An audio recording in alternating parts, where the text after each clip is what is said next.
Here it is. So what you do here, get the battery out, you push this little button here and take that out. We don't need that. Stay. Now this one, battery is under there.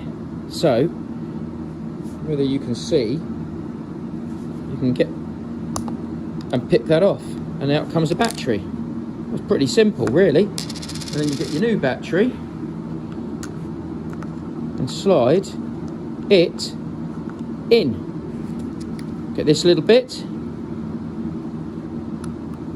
and click it back into place. Clickety click, lickety split. Ding ding, all done. Woohoo!